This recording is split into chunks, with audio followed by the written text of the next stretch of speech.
But can you hear us now? Should I go? So, Ohana, do you want to start? Yes, I'll just start. Okay, a very good afternoon to all of you. I welcome you all to today's event hosted by WRI India's Energy Program. But before we begin, I just want to share a few housekeeping rules with everybody. Please keep yourself on mute when not speaking.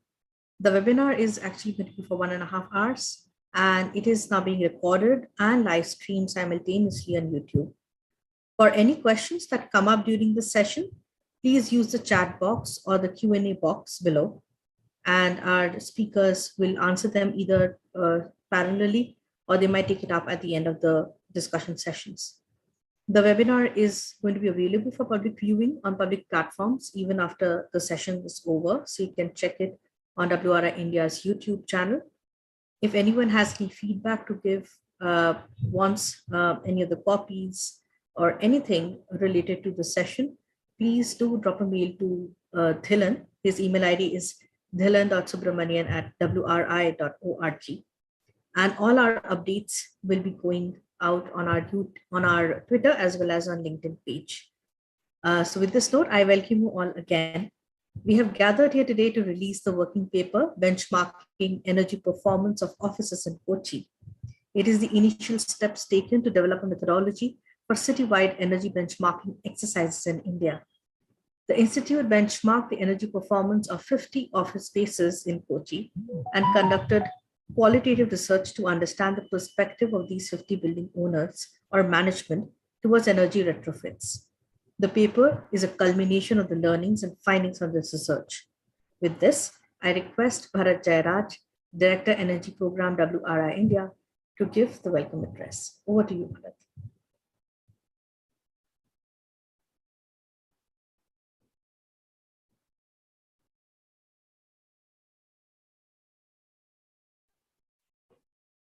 Hi, good afternoon. Welcome to the launch of our research paper on benchmarking energy performance of offices in Kochi. As we know, achieving decarbonization targets require an understanding of efficiency levels as they stand today. And that's what our paper seeks to do. To establish baselines and benchmarks, so we know where we are today, and we know then where we want to go. As we all know, 70% of Kerala's electricity consumption is from buildings, and with increases where summer's getting hotter and overall increase in ambient temperatures, accompanied by changes in the economic and purchasing capacity, purchasing power of our residents, we can expect that the electricity consumption from buildings is going to keep increasing. And this issue of the need to start looking at energy efficiency and energy performance of buildings came up 2 or 3 years ago when we were working with the Kochi city and the Kochi Municipal Corporation on the zero carbon buildings roadmap. This was in 2018, 2019. And this issue of buildings efficiency came up as a priority. But of course, WRI works with our mantra, which is count it, change it, and scale it. Because eventually what you want is to have solutions that are scalable. But you can't get to scaling if we don't know where we stand, and we're at that stage today about counting it, so then we know where we want to change. The first step, therefore, is first step towards improving or changing building energy performance is to establish the baselines and identify which buildings are performing better, which are not, and what kind of retrofits are necessary. I'm grateful to the officials at the Kochi Municipal Corporation and of course CHED for their support with this research.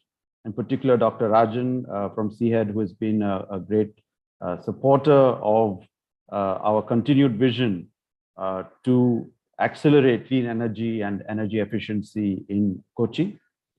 We have a galaxy of speakers this afternoon who will talk and share their insights in a panel discussion.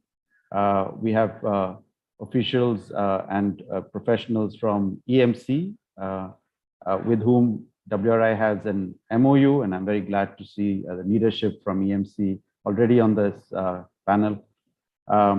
We have professionals and experts from Kila, from CHED, from the Center for Environmental Efficiency, and from Atul Energy Consultants, all of whom will provide what I hope will be good and strong insights on how we can build on this work and look at overall improvement in Kerala's building and energy performance. And I look forward also to the opportunity to collaborate and continue working with many of you. We are also grateful that this research paper is being launched by the Honorable Mayor of Kochi, Shri M.A. Anil Kumar. Unfortunately, he had indicated his inability to join us in person this afternoon, and he was kind enough to record a video of him launching the paper. I welcome all of you and now would request my colleagues to put on the video recording of the Honorable Mayor releasing our working paper. Thank you.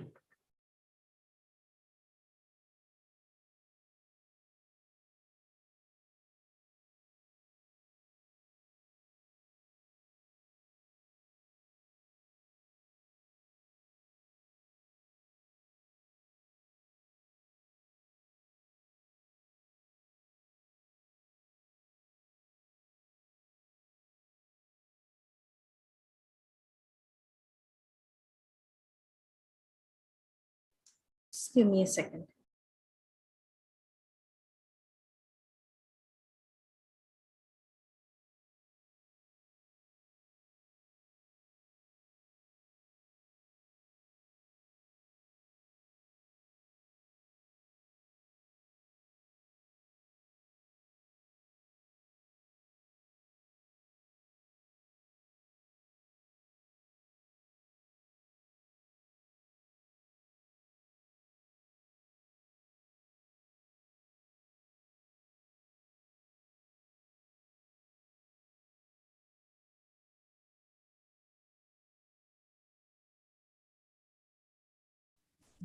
I think there is a technical glitch from Ahona's side, so I'll be sharing video from my side.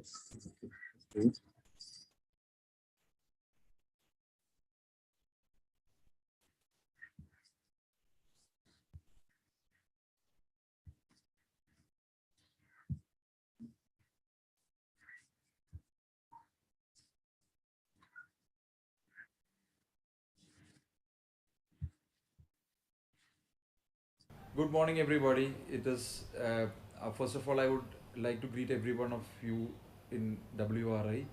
I want to congratulate the whole team for having come out with a benchmarking of the buildings, how energy efficient the whole buildings are. See, buildings is something which is part of a civilization which has started with the era where human beings started living in houses.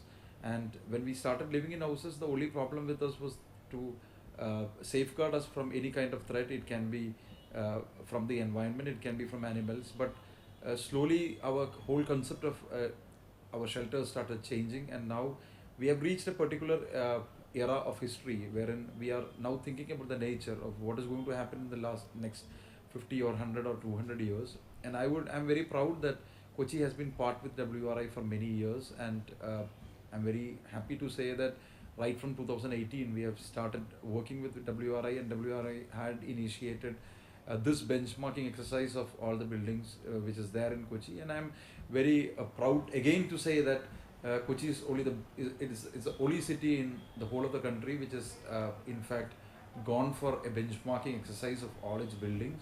The government buildings we started with, we know that at least a 40% of all the CO2 emissions generally happen from the buildings, and so it's very important that you do a proper benchmarking of the buildings, how energy efficient they are, and this is what has been done by WRI. I look forward to this report as a major initiative, helping hand of a toolkit, of a guidance map, so that the city understand what is happening with its buildings and how we can transform the buildings, how energy efficient it can be. And when you speak about electricity, it means that you are speaking about nature, you are speaking about global warming. And so we will be coming down again with WRI. We will be working with WRI again in the future to see that whatever is there in this report will be transformed into realities, and some actions are also coming as a follow through. Thank you.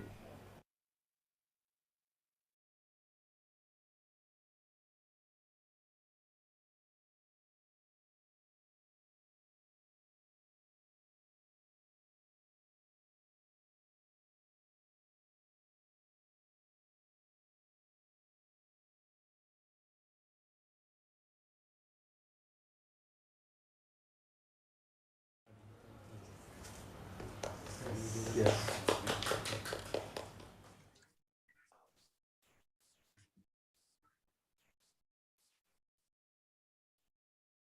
Thank you, everyone. Now, I would request the authors of the paper, Dhilan Subramanian and Sumita Malviya from WRI India, to share their experience and key highlights from the paper. Thanks, Ahana. And while Dhilan sets up the presentation, I'd like to again welcome you all to this launch of this working paper, which looks at the exercise of conducting a building energy performance exercise, particularly at the city level. And we would like to, talk a bit about some of the motivations of our study, why we need to understand building energy performance benchmarking, what is the methodology that we followed, some key findings, and some of the way forward, including some recommendations and suggestions to scale this kind of an exercise and also deepen the scope of benchmarking. A bit on the motivations for the study. As we all know, Kerala is a slightly unique case in terms of electricity consumption. Currently, about 70% of electricity is consumed by buildings, including residential and commercial buildings, of which commercial buildings account for about 15% of the total. Interesting thing is that the consumption in commercial building space is growing at a much faster rate, at a CAGR of 6%, compared to the domestic buildings, which is growing at a CAGR of 5%.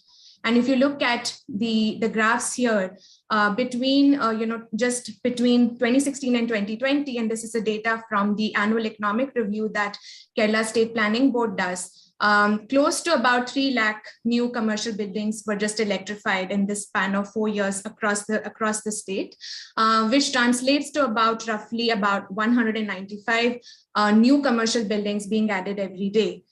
Given this is the situation of electricity consumption in Kerala, if we scale down to Kochi level, pretty similar scenario in Kochi as well. Buildings account for nearly 70% of the total electricity consumption, and a quarter of this is higher than what is at the Kerala level, are consumed by electricity is consumed by commercial buildings. And if you look at the split here, we have described here, what is the total consumption of electricity across different sectors. The total of the commercial buildings is close to about 24%, as I mentioned. And based on the data that we had collected in the initial road mapping exercise for zero carbon buildings that we did, we found that close to about 4,000 commercial buildings and now 9,000 residential buildings were just being added annually in Kochi. And this is the latest data that we could collect. And given that Kochi, like many cities in Kerala, is located in the warm and humid climate zone, buildings have a high cooling demand throughout the year. Now, why is this the case? This is again something which most of you are familiar with, not a case unique to Kerala, but there has been a huge shift in most cities and in most states, sort of leaving behind our traditional architecture, traditional principles of designing and constructing buildings, and actively moving towards glass facade buildings. And you could see here, what the typical Kerala house used to be, what kind of lighting and lighting strategies were deployed. And now we're looking at completely glass buildings. So this transition from a climate responsive traditional Kerala architecture to actively cooled glass facade buildings is the reason we are seeing this increased electricity consumption just by the building sector in Kerala. And given that this is the situation with respect to buildings, next slide, Dylan. If we want to start with addressing some aspects of electricity consumption, benchmarking is one effective way of doing that. Next slide. Yeah, next slide, Dylan. And I would like to just take a quick minute explaining what building energy performance benchmarking is. Essentially, what building energy performance benchmarking does is that it compares the energy performance of a specific building with another building after homogenizing for physical and operational characteristics. So what it essentially means is that we are not comparing apples to oranges, but we're comparing apples with apples here. We are looking at buildings which have a similar kind of usage, similar kind of physical characteristic being compared to a building which has the same types of characteristics.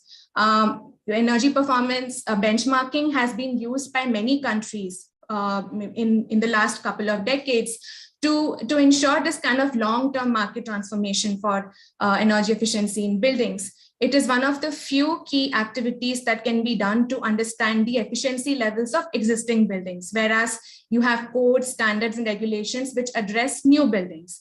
And if there are the right legal practices and right regulations are in place, benchmarking encourages transparency on energy performance, on energy use, and can help in establishing performance yardsticks, which is essentially the benchmark. Looking at this kind of transparency, it also motivates building owners to invest in energy efficiency if the right kind of market is created, if the right kind of incentives are available. And finally, it helps in informing the design of energy efficiency policies and programs, including for new building codes. Given that these are just some of the benefits of energy performance benchmarking, our paper takes a slightly deeper look at what this would entail for a city like Kochi. And where do we really start? If we have to do this kind of an exercise in any Indian city, what are some of the ways in which we could do it? And this is exactly what our paper has tried to do. I'll hand it over now to Dylan to talk through the paper and the scope of our research. Thanks, Umeda. Thanks for setting the context and talking about the importance of benchmarking energy performance of buildings. So I will now straightly come to the research that we have done in Kochi. What was it all about, and what was the methodology that we have employed, etc. So, and before saying that, I must say that the benchmarking energy performance of existing buildings in Kochi was one of the near-term priorities that the zero carbon buildings roadmap that we have developed for the Kochi Municipal Corporation in 2018-19 period. And we are happy that we could continue from there, and we could do some sort of a pilot study on benchmarking to see how it's going to impact at a city scale. So these were the three study objectives of the research. The first one was to assess the feasibility of conducting a citywide benchmarking exercise for offices. And the second objective of the research was to establish a energy performance benchmark for offices in Kochi. And the third one was a qualitative kind of an objective where we wanted to document the perception towards energy efficiency and including barriers to energy efficiency retrofits of building managers, building owners, etc. So this is the two-part research methodology that we have employed. Since we had more than two objectives, we have had two separate methodology for two separate analyses. The quantitative analysis was started with engagement with KMC. So this was one of the major major steps, or the most important step, I would say, because it is very important to convince the city administration about the importance of benchmarking energy performance of its existing buildings. And we have had the support from Center for Heritage, Environment and Development to do that part. And even if we want to replicate this sort of a research in some other city, we absolutely believe that we will have to convince the city administration about the importance of benchmarking energy performance of buildings. And the second step was sample identification and questionnaire preparation. And the primary data collection, for primary data collection, actually we have hired hired an energy consultant to collect the data from all these 50 buildings. And we, from the collected data, we have done the data analysis and we have established BPIs. BPI stands for Building Performance Index. I'll be talking about that later. Like in short, it's a parameter to indicate the performance, energy performance of a building. When we compared the building, we benchmarked the offices, and then we finally documented the learnings and findings from the research. And qualitative analysis was of a similar lines, and we have prepared the questionnaires. And we did telephonic survey. We couldn't do in-person survey mainly because of that situation was mainly affected due to COVID and all. We were not able to travel a lot. And we have preferred telephonic survey to do that. And by the time we started the survey, we have already had the complete result of the benchmarking and all, so that we could inform them about their building and building performance result, how their buildings are performing compared to other buildings, etc. So that part was done. Then we have analyzed these responses, and then we have again documented them based on their responses. So next one is the scope of the study. As the name of this working paper indicates, we have only considered offices here. So we have considered offices with connected load greater than or equal to 75 kilowatt. So the reason why we have selected offices is mainly because see, offices accounts for 27% of the commercial consumers in Kochi. And the second thing why we have chosen 75 kilowatt is that based on our data analysis from Kerala State Electricity Board, initially we were thinking of selecting buildings which are which comes under the scope of Energy Conservation Building Code, but unlike the strange case of Kochi is that we don't have that sort of significant number of buildings above 100 kilowatt. But when we consider buildings above 75 kilowatt, we do have a significant number of buildings so that we can go for benchmarking buildings. So the sample identification process was quite straightforward. We have, like from the KCB data, we identified that there were 91 offices with connected load greater than 75 kilowatt. So we have completely communicated with all these 91 buildings, and 62 out of these 91 buildings have responded to the survey. And we have done the homogenization part, which is very important to make sure that you are ensuring an apple-to-apple comparison. And for that, we had to remove 12 buildings from these 62 buildings. And finally, we had reached a number of 50 buildings where we have benchmarked their energy performance. These were the ownership sample. So we have again classified the buildings based on their ownership and management, mainly because apart from benchmarking, the other objective of this study was to understand the perspective towards building energy retrofits and energy efficiency, etc. And for that, we thought it would be interesting to understand how, if at all, like the perspective changes with the management model, ownership model, etc. So there were 5 ownership models. The first one was owner-occupied and managing facilities. And the second model was owner-occupied and private management of facilities. And the third model was multi-tenant office spaces and management by owner. And the fourth one, multi-tenant office spaces, management of individual facilities by tenants. And the last model was single-tenant office spaces, facilities managed by the tenant themselves. So we do have, we have classified buildings based on their occupancy as well. As you could see, 27 out of these 50 buildings were private buildings, and 17 out of these 50 buildings were central government buildings, and the remaining buildings were from state buildings. So data analysis part was very crucial. After collecting a lot of data from all these buildings, we had to clearly analyze the data to see if there are any outliers in the sample, where we had to homogenize the data, and where we wanted to understand if any trend exists between any two or more variables, etc. So we used R Studio for the statistical analysis, and we have taken support from experts in this field as well. So we have taken their guidance to do this exercise. Breakpoint analysis were performed to closely examine the trend of annual energy consumption in relation to the carpet area. And we have done a lot of statistical things. I'm not going in detail. All those who wanted to know in detail can please check our paper. As I mentioned in one of the earlier slides,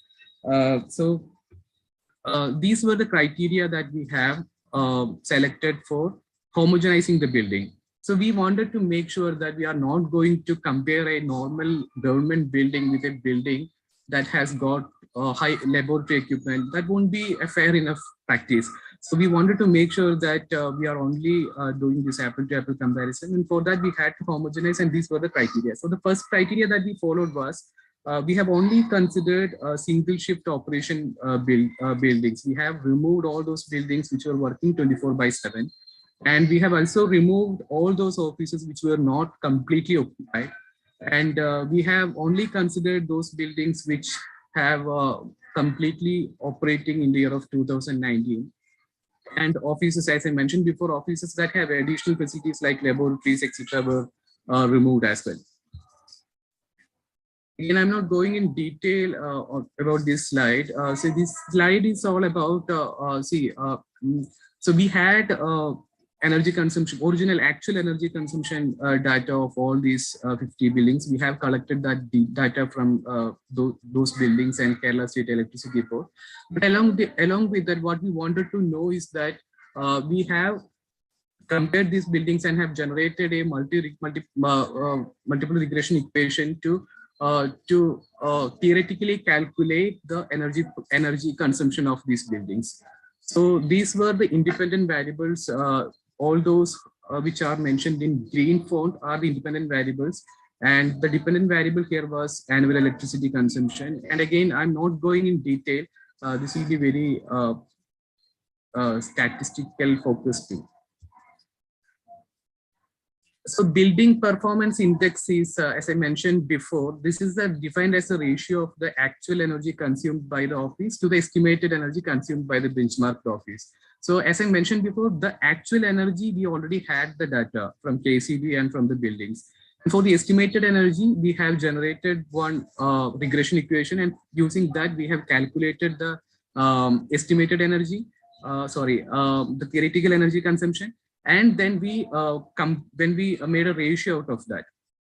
So it's like any value of BPI, building performance index, less than 1 indicates that the office is performing better in terms of energy use, and any BPI greater than 1 indicates that the actual office is over consuming energy. So I just wanted to give you an indication about which were the independent variables that we have used. These were the variables that we found which were significant in terms of calculating electricity consumption for this particular 50 buildings. So the first one was the area of that buildings, of course, and the second one was employee density, and the third one was whether the building is conditioned, whether the building's conditioned area is greater than 50 or less than 50. These were the 3 variables that we have used to calculate the theoretical energy consumption of these buildings. So these were the findings. So findings from the quantitative and quantitative analysis. So we have 22 out of 50 offices had a BPI less than 1, which means that 22 out of 50 buildings were performing better compared to the other 28 buildings. So we had energy performance index, which is another parameter used for indicating the energy performance of a building ranging from 21.3 to 441.7 kilowatt hour per meter square per year. The average EPI of these buildings was found to be 130 kilowatt hour per meter square per year. All 7 offices, which were multi-tenant, tenants occupied the buildings and managed facilities were in the bottom 28. We don't know whether it was a coincidental thing or not, but it was very interesting to notice that fact. So I think I will now hand over this to Sumedha to explain the findings to you.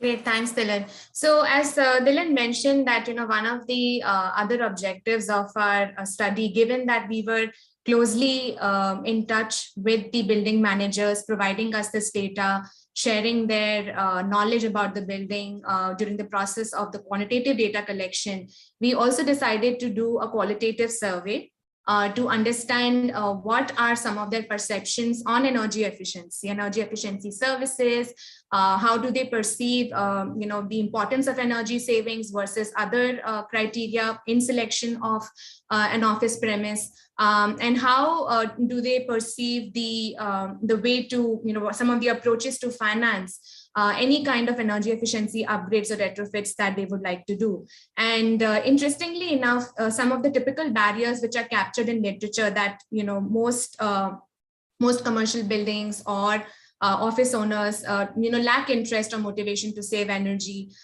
We actually found that this is of importance. Saving energy is of importance, but there is a big gap in, what they think is important and how do they achieve that importance through actions. And this was reflected in the fact that only three or four of the buildings that we surveyed of the 50 had conducted some kind of an energy auditing exercise in the last 3 years. When it came to the sort of typical barrier of split incentive, wherein the assumption is that the owner of a building is not interested in financing or putting in energy efficient equipment in a building because the benefits of that energy savings will go to the tenant or the person who resides in the building. We found that there was no evidence. And this was because most of the buildings that were occupied were already designed in a way that the tenants had full freedom to install the equipment and the installations that they needed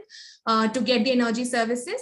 So essentially they had the option to do that, but we also found that despite having that flexibility, there were very few buildings who had actually gone ahead and installed energy efficient equipment right from the beginning.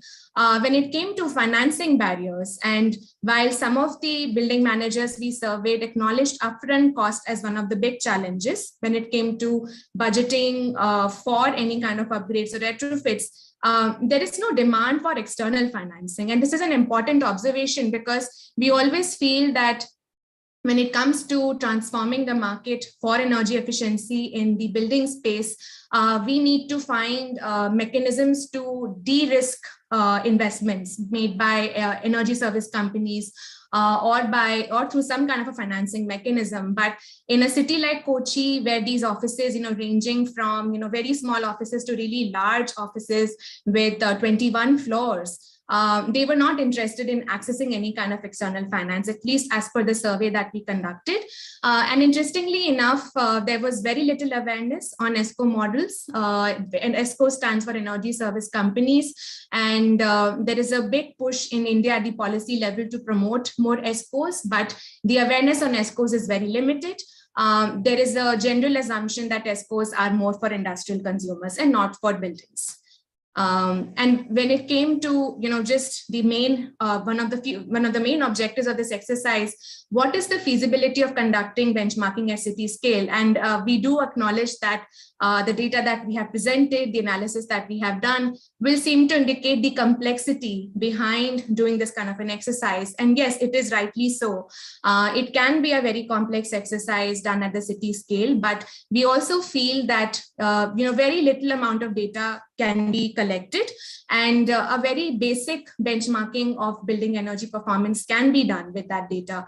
And we have found that to the electric utility data, the data that we had collected from the Kerala State Electricity Board, was a very good starting point for us to start the understanding on how buildings are currently performing, what their current efficiency levels are. So if there is any kind of support provided to the city administration on data collection, any tools are made available, it is very much possible to conduct, at least as a first step, a voluntary benchmarking exercise at the city scale. We would, of course, need some kind of capacity building and technical expertise to be provided to cities to meet this kind of objective of benchmarking and the benefits that accrue from a benchmarking exercise. And finally, if we look at some of the way forward, like how are we really going forward with this? We just have a few suggestions, and we welcome feedback through the Q&A and the chat box here on what you feel could be one of the ways in how we can scale and deepen benchmarking efforts and leverage the results of benchmarking exercise.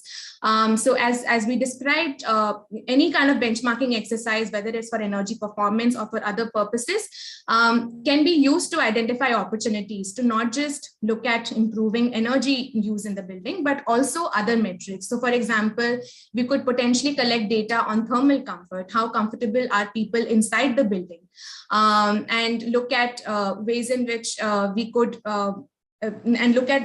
this kind of data can actually help establish the benchmark on performance. Of course, there will be some kind of an institutional approach needed to benchmarking. And here we suggest that, as I mentioned before, cities will need to be supported with the right tools to encourage their participation and build their capacity. This is typically the model that has been used in many European countries and American countries, including and also in Australia, where a national level benchmarking exercise resulted in the production of tools and platforms, which essentially were adopted by the cities later on to make it a scalable effort, more or less. And herein the opportunity for the BE and SDS to collaborate is possible. And we feel that the two organizations can potentially work together to not just build capacity of cities, but also to look at how they can leverage the results from this kind of an exercise. And finally, if we look at some of the ways in which we are taking this forward, we also have used the benchmarking activities to understand any kind of local variations and barriers. And we feel that using the benchmarking data, you could also understand some local market conditions, essentially helping you design better energy efficiency programs. Going forward, we are going to be working with EMC Kerala. We have the pleasure of having Dr. Hari Kumar from EMC Kerala on the panel today. And we can talk a bit about some of the activities that we would be jointly doing with them on the Urjayan program. And we also would like to continue to work with SDAs across different states to essentially roll out this methodology that we have developed and take it to other cities and states. We would like to conclude by thanking the following people: the Honorable Mayor of the Kochi Corporation right now, Advocate Anil Kumar sir. We also would like to thank the former Mayor of the Kochi Corporation, Srimati Somini Jain. Rajan sir is here from CHED, and he would also be participating in the panel discussion. A very big thank you also goes to Dr. Saket Saraf from PS Collective, who was our chief advisor when it came to methodology of this research. And we also would like to thank the participating building managers and the internal and external reviewers of the paper. With this, we conclude the discussion on the findings of the paper. We welcome any feedback on the paper through the Q&A and the chat function that is available. We would also request to download the paper, which provides a lot more detail. We have only, I can tell you that we've only covered very few aspects, and the paper goes into a lot of detail into all the data that we have. And we would like for everyone to be able to use that data for their own research as well as for policymakers to take something from that. So we end here, and I'll hand it over back to Ohuna to start the next round of discussions. Thank you so much, Dhilan and Sumedha, for that absolutely insightful presentation. We now have the panel discussion on the findings of the paper, and our distinguished speakers for the day are Dr. Hari Kumar, Director, Energy Management Center, Kerala; Dr. Ajit Kalyat, Urban Chair, Kerala Institute of Local Administration; Dr. Rajan Chedambar, Director, Center for Heritage, Environment and Development; Mr. Santosh A., CEO, Atul Energy Services; and Dr. May Matthew, Founder, Trustee, and Chief Planner, Center for Environmental Efficiency. I request Dhilan to lead the discussion and would request all the participants to keep dropping in the questions in the Q&A box. We already have quite a few questions in the chat as well, and maybe Dhilan and all the speakers can turn by turn take them up while the discussion is on. Thank you so much. Over to you, Dhilan. Thanks, Mona, for introducing the Indian panels.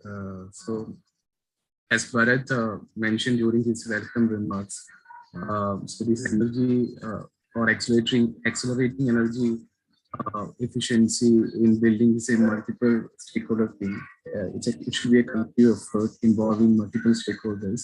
And I'm very happy and excited to say that we do have a very eminent list of panel where we have experts from diverse fields where they could contribute to encouraging energy efficiency, building energy efficiency in their own way.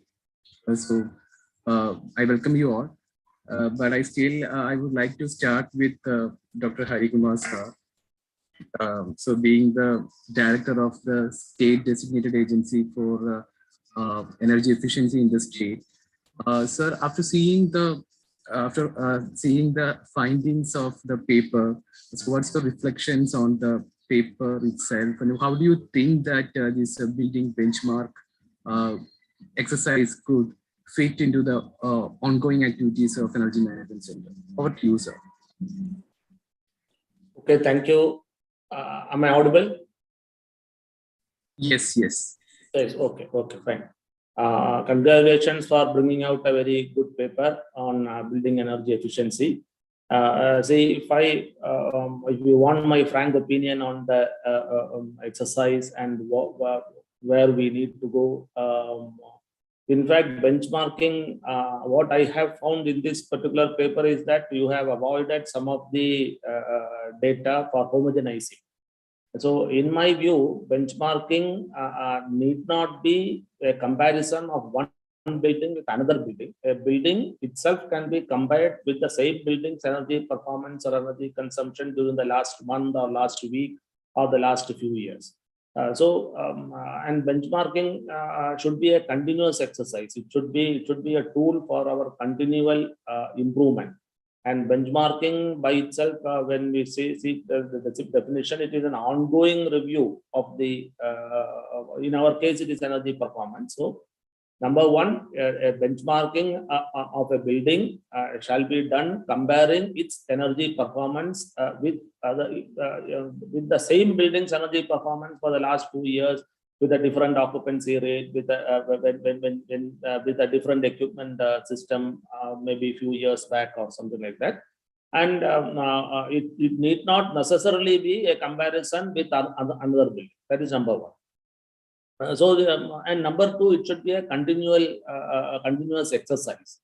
And see, if you, since I am from the policy making side, if you ask me how we look at this particular benchmarking exercise, we see it as a very important tool to help us in our policy decision making. But the problem, what I find is, see, normally I would not shy away from and I would not use my diplomatic tongue in this small but important workshop to say that all decision making are not data driven or analytics driven.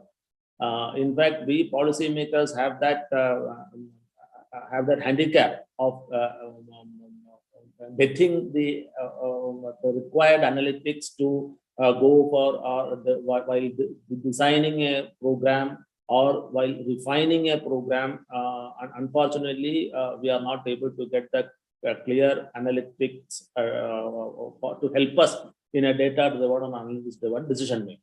Now, what we do is that we go with a gut feeling, with a gut instinct.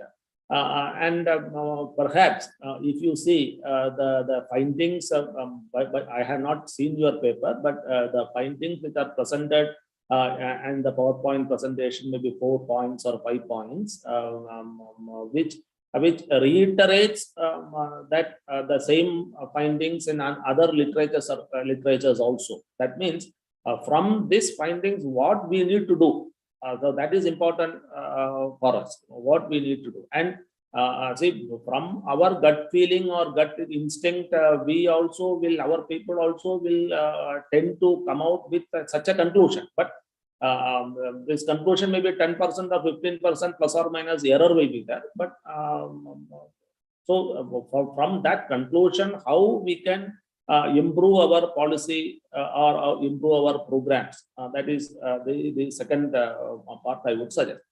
Now, this is very important for us, particularly since you are talking about in the last slide when we saw the Urjayan program and MOU signed with the Energy Management Center. Since the state itself is giving much importance to the building sector, because as I earlier told, 2/3 of electricity consumption goes to the building sector.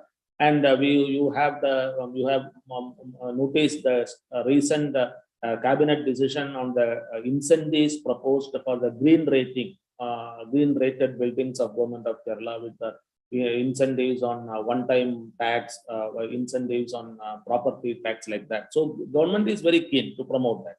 And when it comes to the government sector, for government buildings, if you are reducing your energy cost, it's a clear reduction in our non-plan expenditure. And government, you may be knowing that we have a plan expenditure or a plan schemes and non-plan expenditure. So it's a clear reduction in our non-plan expenditure, which we find very difficult to find resources for meeting, in fact, the non-plan expenditure also.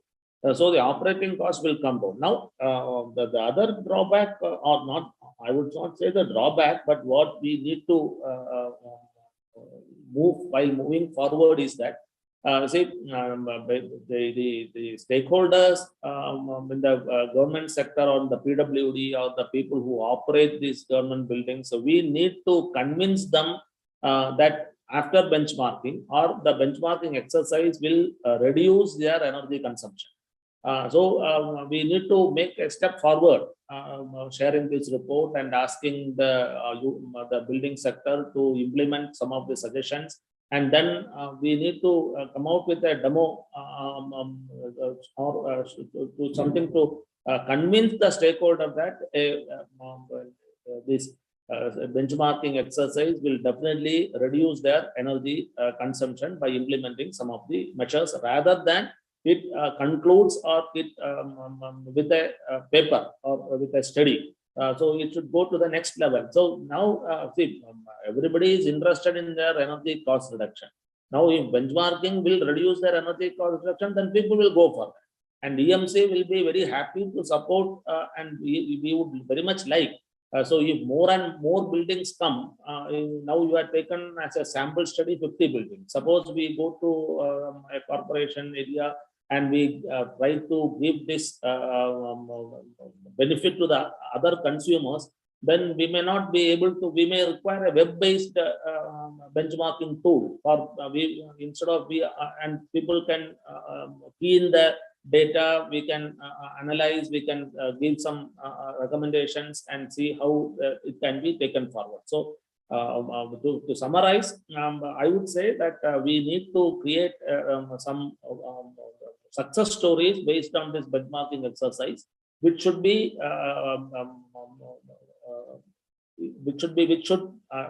able to convince the building stakeholder as well as the policy board makers that benchmarking plus the further activities will definitely reduce the energy consumption. Thank you. Thank you, sir. Thank you for those excellent observations. Even I would like to agree to what you have said. Most of the policies are not being developed with the data uh, we are not following, we don't have that sort of a practice of data-driven policy making, which is very much needed. And I will surely come back to you on how can we effectively make use of the benchmarking exercise to motivate building stakeholders to do another process on that. And before I go to the next speaker, may I request all the speakers to please turn on their videos if that's comfortable for them. Thank you. Okay, thanks. So my next question is to Dr. Rajan sir. Since Harikumar sir just talked about the challenges of collecting data, and we don't exactly know how to use the data that we um, how to make use of the collected data to convince the building stakeholders to do energy retrofits, etc. So from the city point of view, I would like to understand what provision can be set up at the corporation level to collect more data. I know the situation in the Kochi corporation. We don't have any sort of electricity related data in Kochi. We do have a lot of other building tax data and all those things, but we don't have any electricity data. If we want to make any sort of program or incentives to the building owners or building users, we need data to be there. So what's your reflection on that, sir? First of all, I should really thank Dylan and Sumedha for carrying out this work, and you've been there for the last 4 years or so, working closely with us. And I've been part of this council for the last 20 years as a kind of in an advisory capacity, and we've been talking about energy audit, energy efficiency, clean energy, and all these years. In all these 2 decades, I've been hearing all these things. And it is with your support that we started really working on all these fronts, like the zero carbon building roadmap was the first step towards that. That was the first kind of technical handholding that the city received in terms of our energy aspirations, I should call as aspirations, because we talk about energy in the context of climate change. And this zero carbon building roadmap kind of gave us what we should insight into what we should do in terms of planning, in terms of construction, in terms of use of our kind of structures or buildings or whatever. And I think we should really kind of take that to the next level. Anyway, the kind of benchmark, this whole thing about like benchmarking is an offshoot of that, or a kind of result of that for sure. But like, how do we, as our cities really prepared to kind of face this kind of challenges? Is the first question, in the sense like we have a lot of hands-on issues, like I always say this, all the local governments are on a firefighting mode. They have more serious issues to day-to-day life issues to deal with, and how serious are they with when it compared to kind of energy and climate change and that kind of issues. I mean, but like having said this, but it's very important. It's very, very important that, like, cities focus a lot on that, especially a city like Kochi, where we have the day temperature is soaring. Like it's the last 10 years of studies show that like there is 2 degrees Celsius day temperature increase.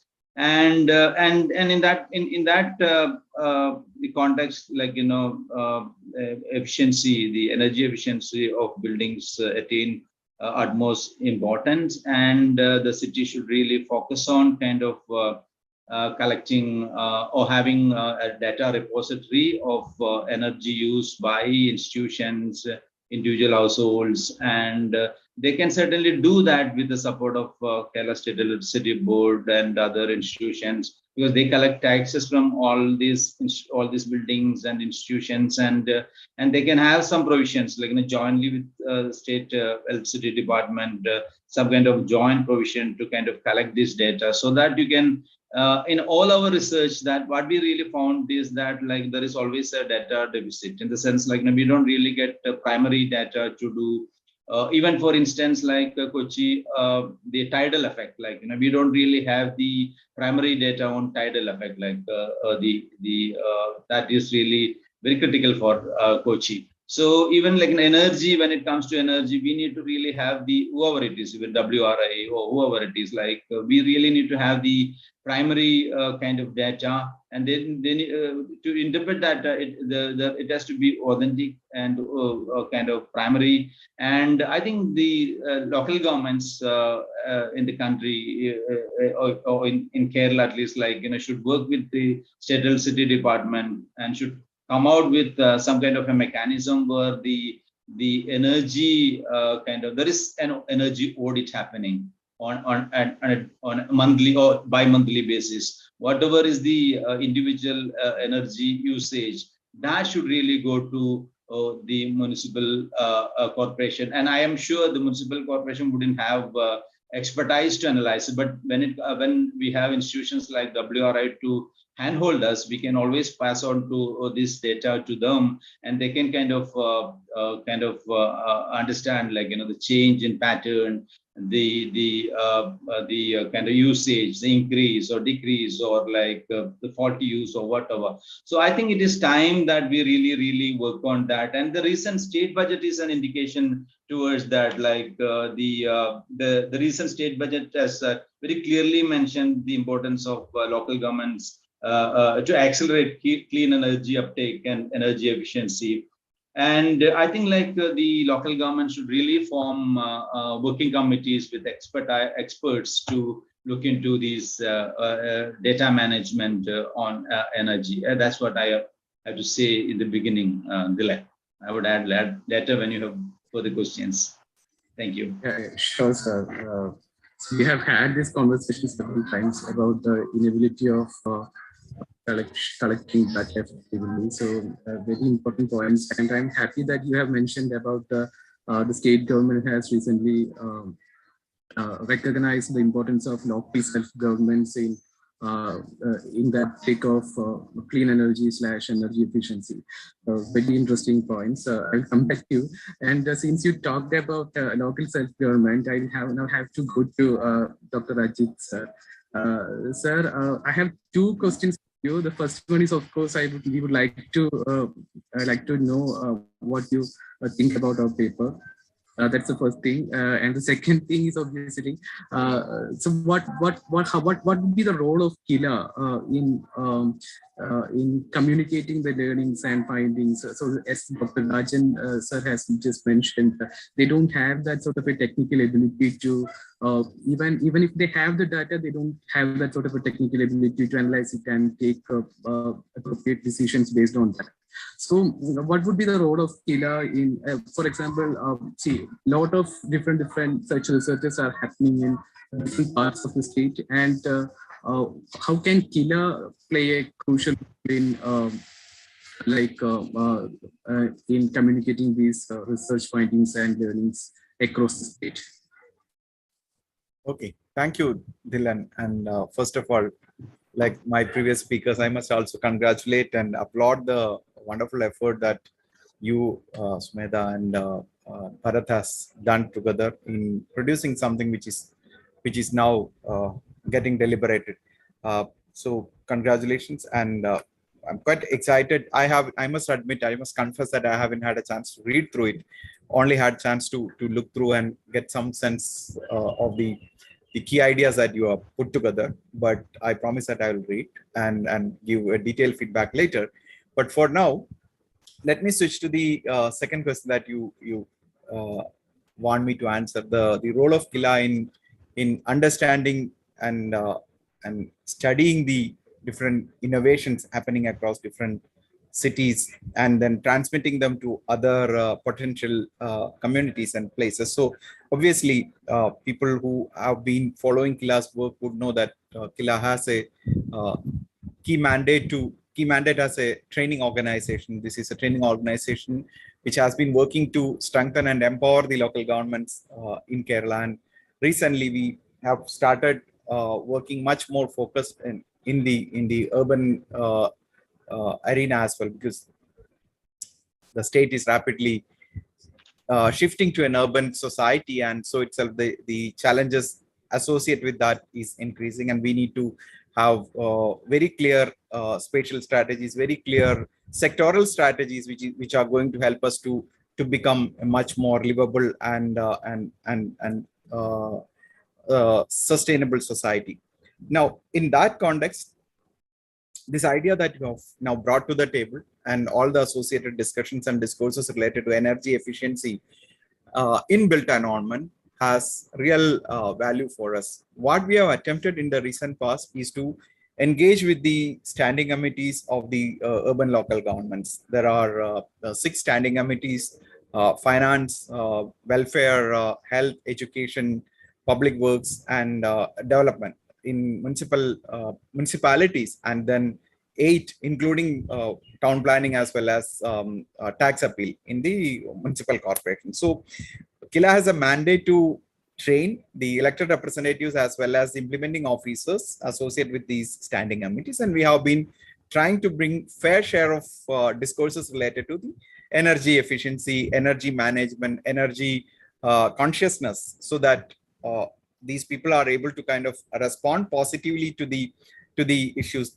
that are coming to their table. But I must admit, this is not very deep rooted, and we haven't done very systematic work in that. We have just started engaging and trying to grapple with that issue, and all these new ideas that are coming to us will help us to assimilate more relevant knowledge and also transmit to these people. We also have an opportunity to support the local government in specific areas. So, for example, some of the municipalities or municipal corporations want a specific input related to how they could now, for example, I'm sure that's part of the bigger discourse, but also we recently did a training on green building, which primarily was aimed at the officials of the local government, and the purpose was to update our knowledge as well as to communicate with this larger audience who will be responsible for approving building plans, who will be responsible for also educating the wider society about the need for a transition into an energy efficient built environment. So these attempts are made by us, and we obviously would want to see not really best practice, but would like to see more next practices in our local government. So the good effort brought forward by you will help us to do much more. Thank you. Sir, like as I'm the working committee training is being doing. Actually, we have had the option of supporting KILA with the energy committee training module preparation, and it's very interesting that KILA is going with mandates.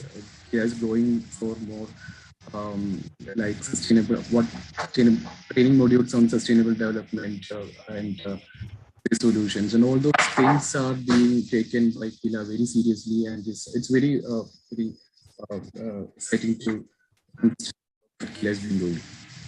With that, I will now move to Dr. May, ma'am. So, ma'am, have spent most. So, let me once again request all the panelists to please switch on their video if that's possible.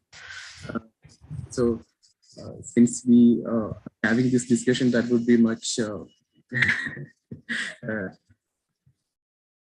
comfortable for all of us. Yes. So, ma'am, we are aware that you have spent most of your time as a town planner, and you have given very good contributions to the Kochi in its development aspects as well. So, how do you see the highlights of the learnings from the paper, especially on how can, from a town planner's perspective, how do you see these learnings and these benchmarking exercise fit into? How can we, what I'm trying to ask is that how can we better do the town planning with more data regarding the energy performance of buildings, or benchmarking energy performance of buildings?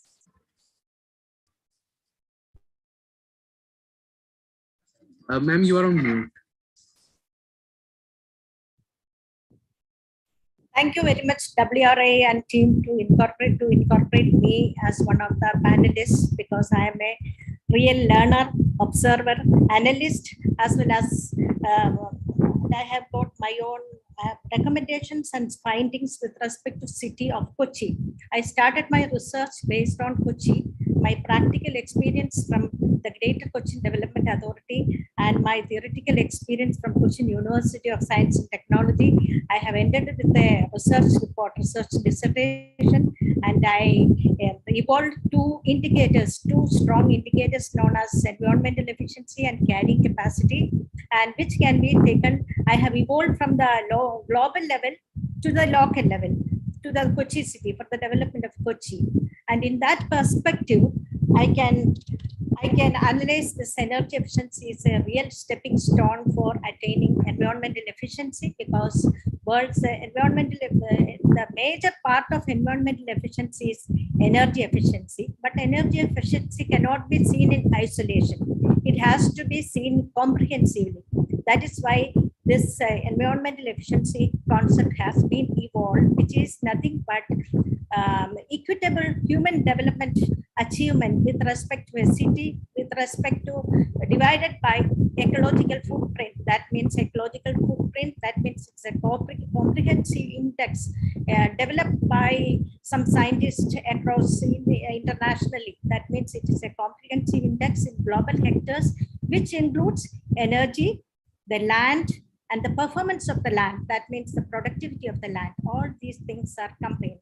That means environmental efficiency is a simple word, but it contains many things. It is a comprehensive index, and at the national level, international level and national level, we have got ready-made data by which we can do comparisons between nations, and we can make the benchmarking of the cities, not cities, nations, but subnational level for the state as well as for the city level. Actually, we need compilation of data to achieve a better evaluation of environmental efficiency theory.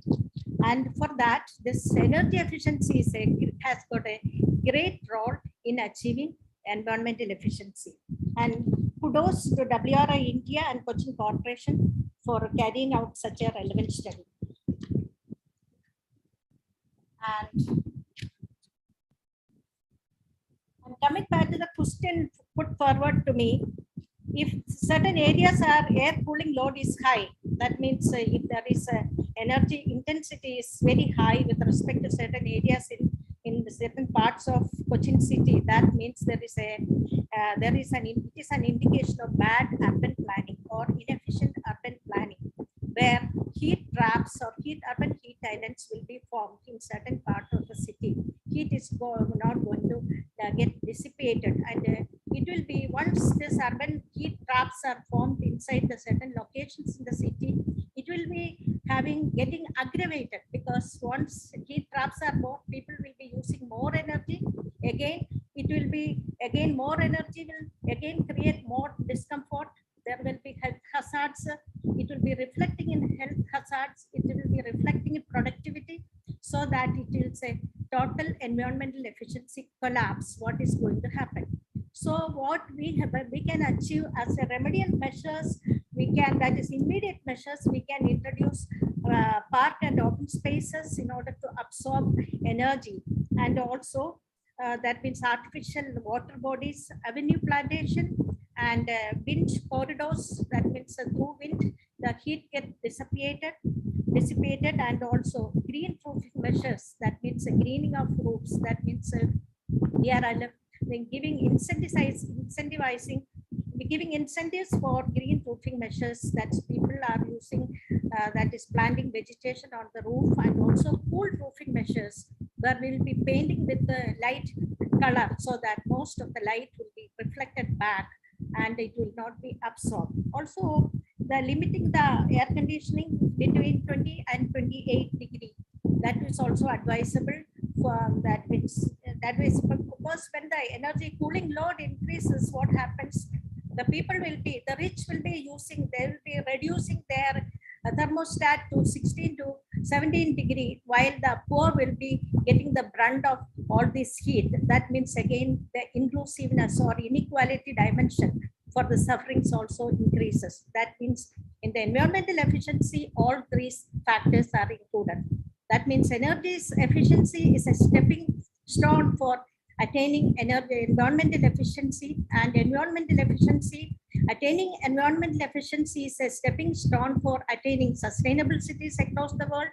And so that is attaining sustainable cities is a stepping stone for attaining a sustainable world, because that is a sustainable cities. The key is that is comprehensive index out of all 17 HDCs. Sustainable city is the most comprehensive goal for achieving all goals, because if we are analyzing each and every aspects, that good health, good education, and like that, all these things are together.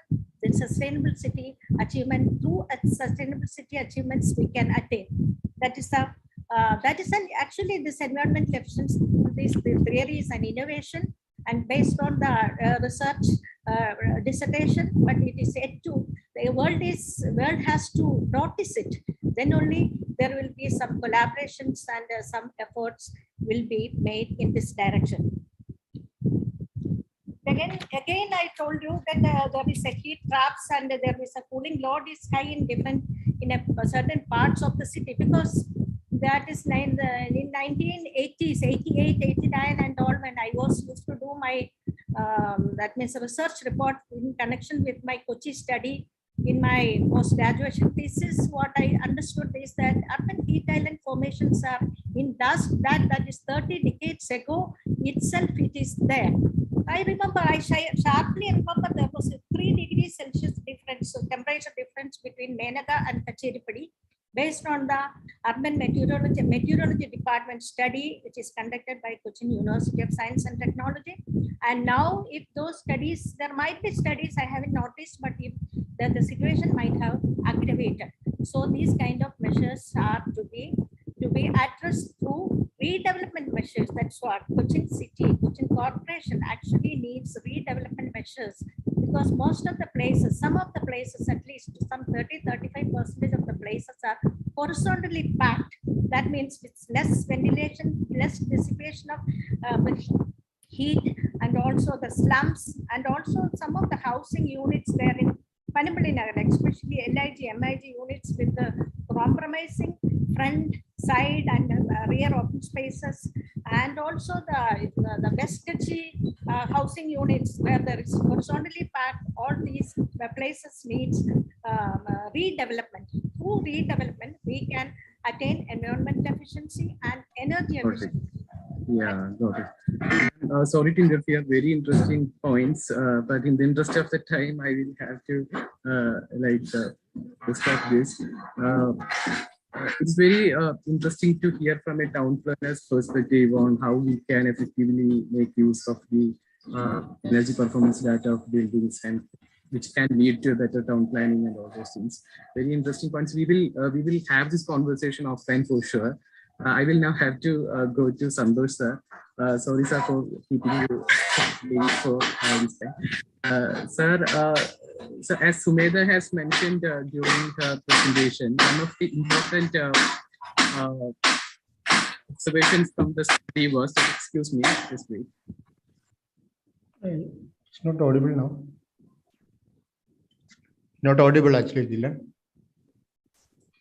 Sir, he's just joining back. There was some disturbance from his side. He's just joining. Yeah.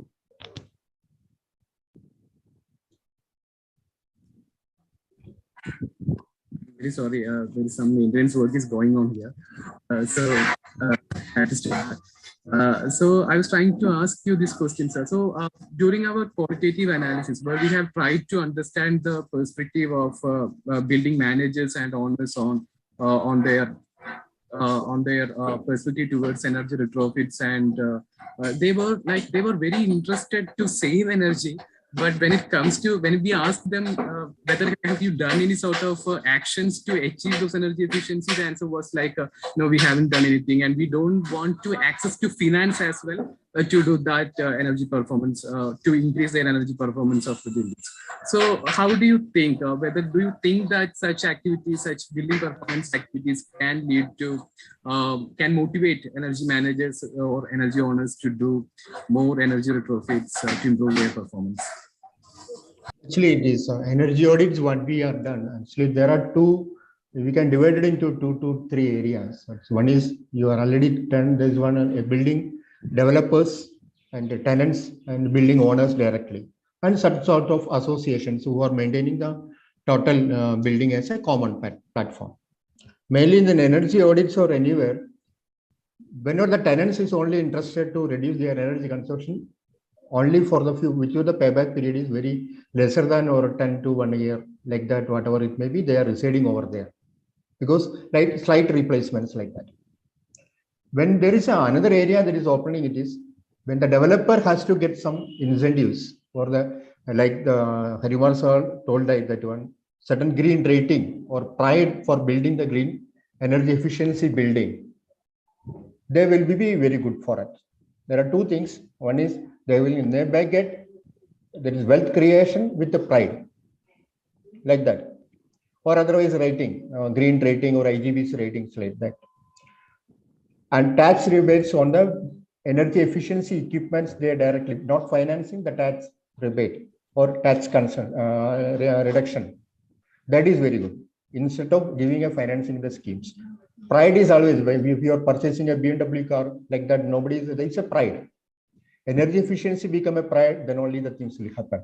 Like that, now the solar, everybody is going on. But first of all, I am as an energy auditor, we promote to not before going to solar, reduce your wastages and increase your energy efficiency, like the changing of lights or BLDC fans or air conditioning. Then go for a solar, then it will be reduce your capital expenditure for solar systems. And automatically the benchmarking will come down. The benchmark will improve, or otherwise energy efficiency direct approach will reduce the energy consumption in that areas, reduce wastages, go for energy efficiency, then go for a solar system or renewable energy systems. The three-way approach is required for us. This is the major concern what we are facing. In the case of, I am doing energy audits, so we will approach them and we will tell them this is the way you have to do. Instead of going for a solar, you go for in this type of way of approach that should be promoted by Cochin Corporation, and Madam is already tell very good, that is heat islanding effects and everything. There is a micro benchmarking system is required for always us instead of macro economics. I don't know where are the areas you selected, 50 buildings. It's a Kochi is a different area actually. There is a Panambali Nagar is a different, the culture is different. Matanjeri, there is a different culture. And the areas of the new developed Molokad or the cities, it is a different culture. According to the different culture, the benchmarking will be also different. That's a very interesting point. So for your information, sir, we have covered, we have made sure that we are the sample that we have collected geographically representative. So it's like within Kochi, there are 12, I think 12 KCB subdivisions are there, and we have buildings from all these 12 subdivisions. Okay. We have made sure that. But the important point that you have mentioned here is very relevant, which I know that Panambali Nagar is different, Matanjeri is different, Kalur is different. So next time, like when we'll be doing this, all these were a learning experience for us as well. So it's a behavior pattern difference. Energy efficiency directly depends upon behavior pattern of the people who are residing over there, who is honoring it, and who is going over there. Yes, exactly. So we have almost reached 4:20 now. So I will now see if there are any questions on the chat. Lot of questions are there on chat. I don't know. There are quite a few questions on the methodology which are quite relevant. There's a suggestion on from Mr. Balaji on mandating annual energy consumption report by building owners to regulators, and using smart city data to carry out smart city as a scheme to carry out any continuous benchmarking efforts. And I'm wondering if any of our panelists would like to comment on that, possibly either Dr. May or Dr. Rajan. What are your views on the kind of activities that can be undertaken under the umbrella of the smart city program?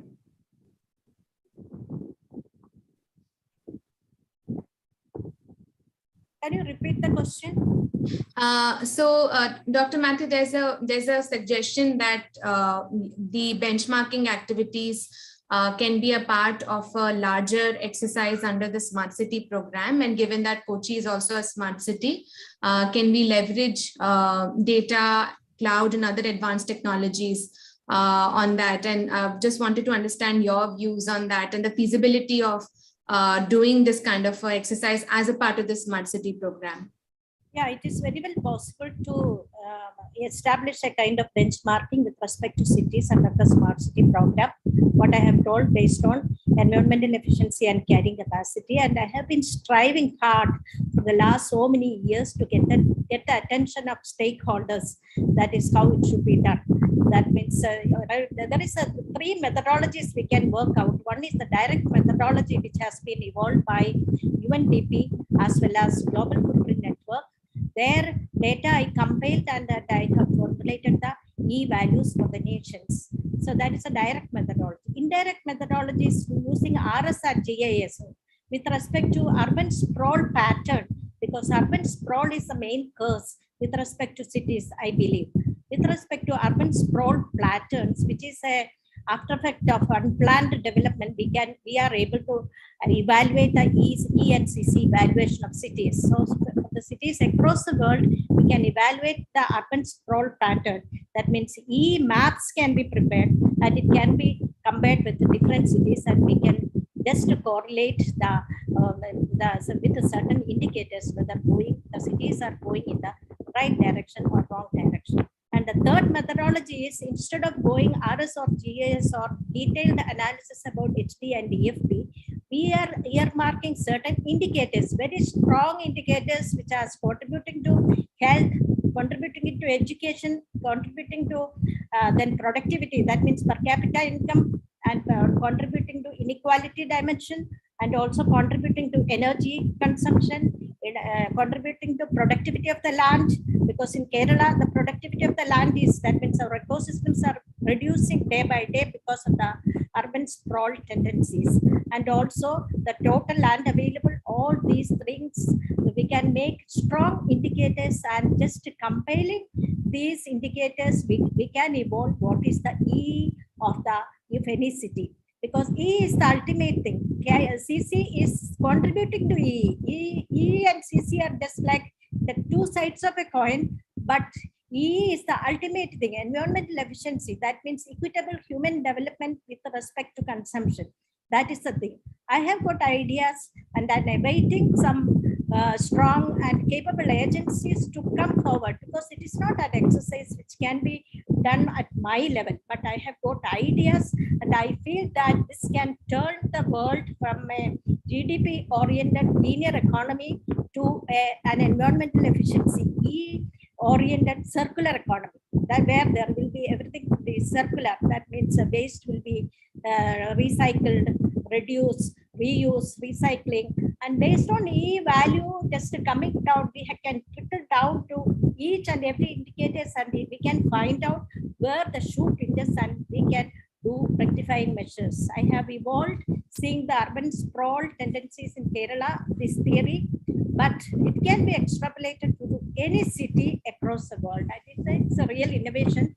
That is why I'm striving hard so that my intellectual property will be protected. At the same time, the idea will be reaching the people and for the world, especially for a post-COVID, that means rectification measures. Thanks a lot. We will be taking this conversation forward offline. So we are trying to do some sort of related work in Kerala. So that we will be in touch with you. And with that, it's like we will have to wrap up this session. I will now request Sumedha to please give the closing remarks. And before that, I thank all the panelists who have given their interesting ideas, observations, everything. We've been in touch with all of you. Over to you, Sumedha. Yes. Great. Yes, thanks, Dylan. And I would request our panelists to switch on their videos for one last time, probably for a nice picture, if we can take it at this point. But yes, we would like to, very much thank you all for participating in this discussion. I think the objective behind this particular research was to get more people to talk about the methodology. And we are noticing there are quite a few comments just on the methodology and the analysis of the data, which is great. This was our intention, that more and more people do get interested in benchmarking. Really interesting notes shared by Dr. Hari Kumar on some of the challenges that we are encountering when it comes to data or evidence-based policy making. But the good thing to know is that there is a potential to do these kinds of activities, and at the same time, we should be very clear about the benefits and how we really leverage the data that is being generated. So we completely agree with you there, sir, and hopefully we'll get the opportunity to take forward some of that learning through our collaboration. Thank you also to Dr. Rajan, talking about some of the institutional challenges related to scaling our benchmarking efforts and the kind of support that is required for cities to really participate and benefit from these exercises.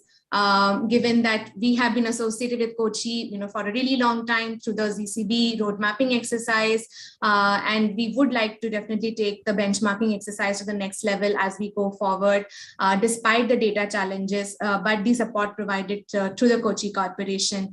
Thank you also to Dr. Ajit Kalyat. Thank you for sharing your insights on how KILA is particularly engaging with local self-governments through training, through capacity building, engagement through standing committees. I always, comment with Dylan that Kerala is a very strong model on bottom-up governance and how you can engage communities and stakeholders on ground fairly successfully. So thank you for sharing your insights there, Dr. Kalyat. Thank you also to Dr. May.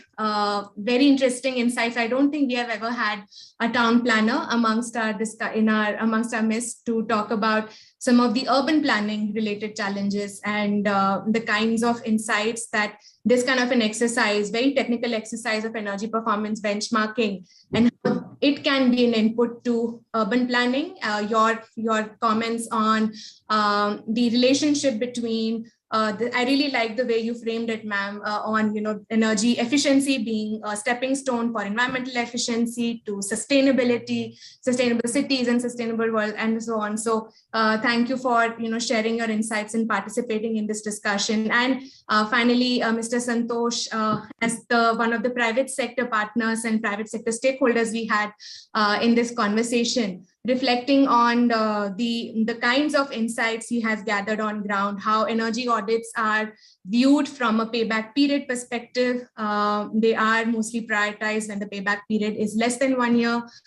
Taking your points, and I think there is a lot of room to collaborate with you on how we can, potentially get some of the building managers who were participating in these studies to understand more about the benefits of energy efficiency retrofits as we go forward. So I'd like to, conclude here, and I noticed that there are quite a few comments in the chat box, and we would like to share that we have put a link to download the paper in the chat box. We will also be sharing it via email in case you have missed it, and we would like to continue the discussion ongoing. So please do reach out to us with your suggestions and with the recommendations to collaborate. And thank you all for joining.